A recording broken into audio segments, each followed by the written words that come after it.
So today I'm going to talk about something that I think everybody should know about. This is an artist's tool that isn't commonly used, but it's very inexpensive and surprisingly effective. So it's probably one of the you really get what you pay for sort of deals, only you get more than you pay for. It's pretty amazing. What I'm talking about is Crayola Twistable Colored Pencils. These things are fantastic. They are fabulous. You have no idea. You can do amazing things with these. They blend well. They are vibrant. They're bright colors. My one and only complaint is that there's not a bigger selection of colors. Just an example of things you can do with these Crayola Twistable Colored Pencils. This was done with Crayola Twistable Colored Pencils. 100%. No added pencils. This was done with Crayola Twistable Colored Pencils. And this was done with Crayola Twistable Colored Pencils. As you can see, colors are vibrant. Blending and shading is totally possible. So I'm going to talk a little bit about the techniques you use for making these pencils work for you. So here we go. Please bear with me. The camera will be strapped to the top of my head. Alright, so I'm starting with the drawing. I've already inked and erased the pencil from. I'm going to color this with Crayola Twistable Colored Pencils so you can kind of get an idea of how they work. Like with marker, I always start with the darker color first as far as shading goes, because the darker color will then be blended better by the lighter color. Now, one thing I will let you know is that once you've put a really heavy layer of the colored pencil down, other colored pencil will not go over it. So by that I mean your pressure. If you push hard with these colored pencils, they put down a pretty solid layer of color. If you if you ease up and you're just barely leaving color on the grain, you'll be able to color through that and blend. But you don't, like if you have a lighter color and you push down as hard as you can, then you can't go over it with another color. It won't blend at all. So there is a little bit of that to keep in mind. Now,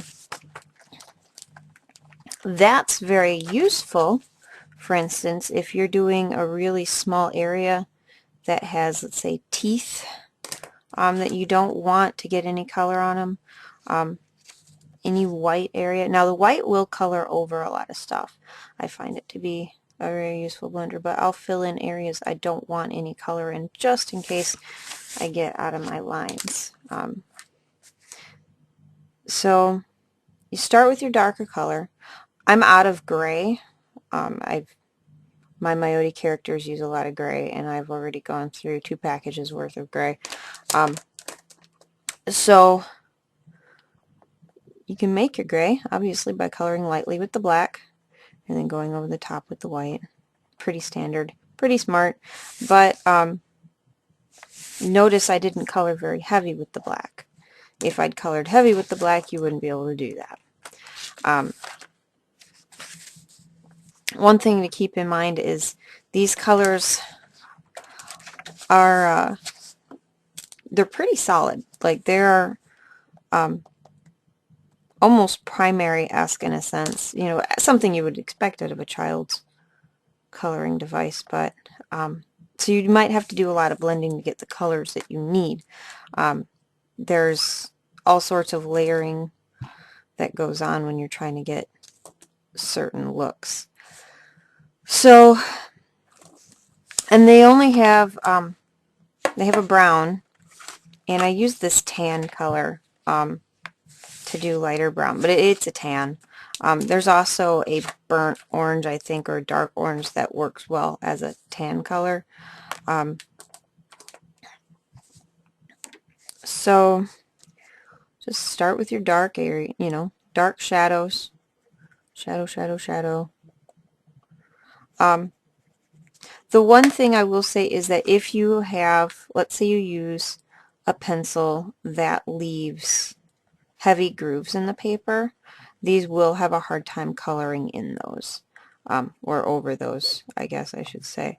So you do have to be careful about how hard you draw when you draw and what you draw with when you're doing your outlining. Sometimes you can finagle it, but I would say better safe than sorry when it comes to this. To throw your dark color down, grab your next darkest color,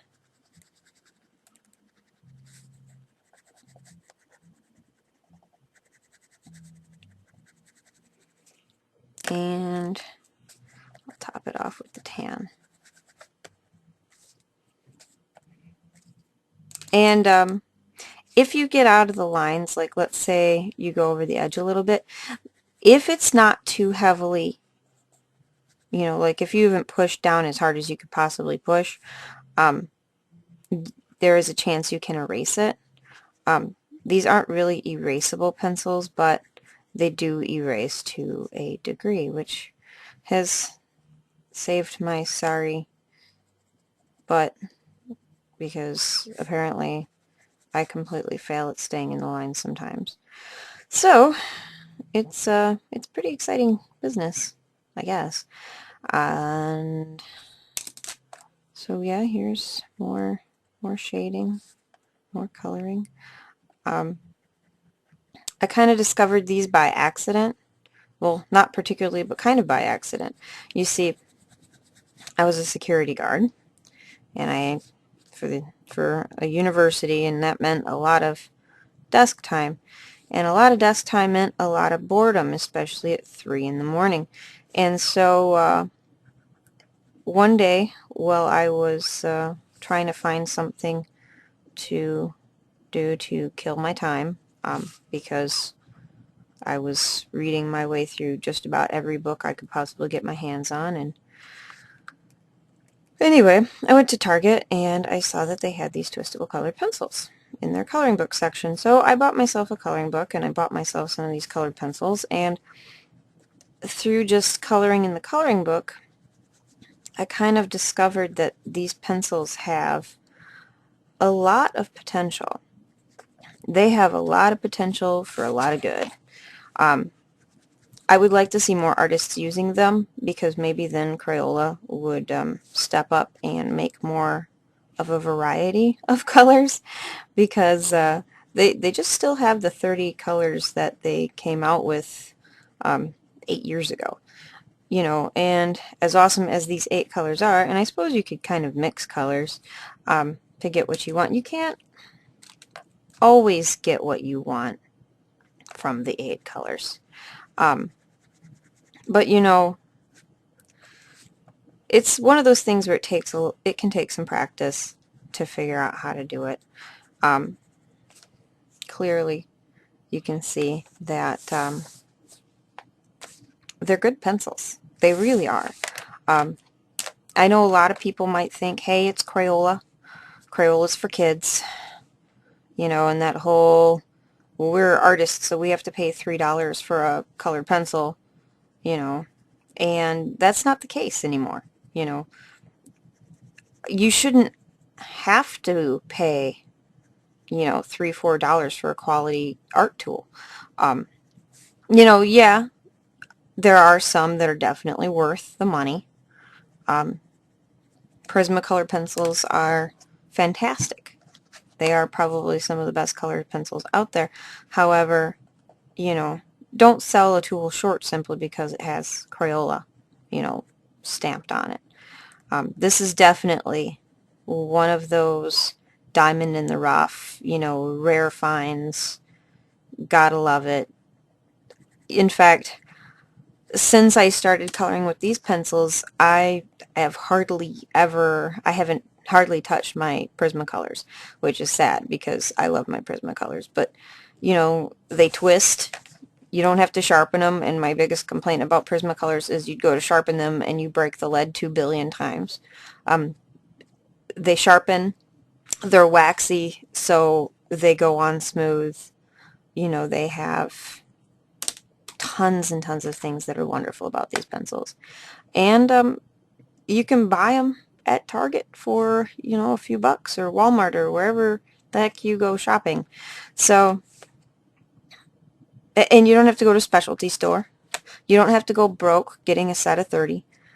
You know, if you want to practice shading and coloring, they're just a viable tool. So, by all means, go forth and buy these things, because they are absolutely fantastic. I could sing their praises for days to come. Like, they seriously make me super happy. So, yeah. I mean, you just have fun with it. Hurrah, hurrah. So, I guess it's kind of less of a tutorial, but it does explain kind of how they work. Clearly, this will take me forever. I'm not going to force somebody to sit here and watch me do the whole drawing. But, you know, I mean, that's something you can do with them. This was also done with the twistable colored pencils. Yeah, I mean, there's tons and tons of stuff I've done with twistable colored pencils, and you can see the roses here.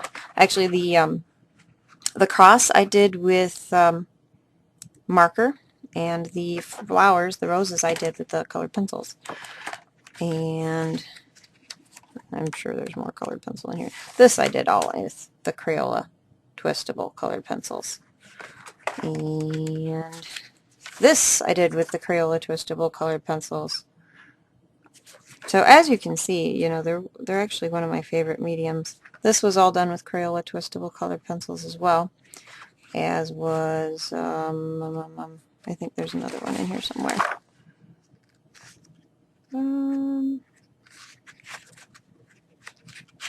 That was done with, actually this was a combination. This was both Prismacolor and and the Crayolas. And you really can't tell where the Prismacolor stops and the Crayolas start. I mean, you really can't a whole lot. So anyway, that's just the way it is. So there you have it. Crayola Twistable Colored Pencils. This is the old package. I'm working my way through it. This is kind of what the new package looks like, which I just dumped everywhere.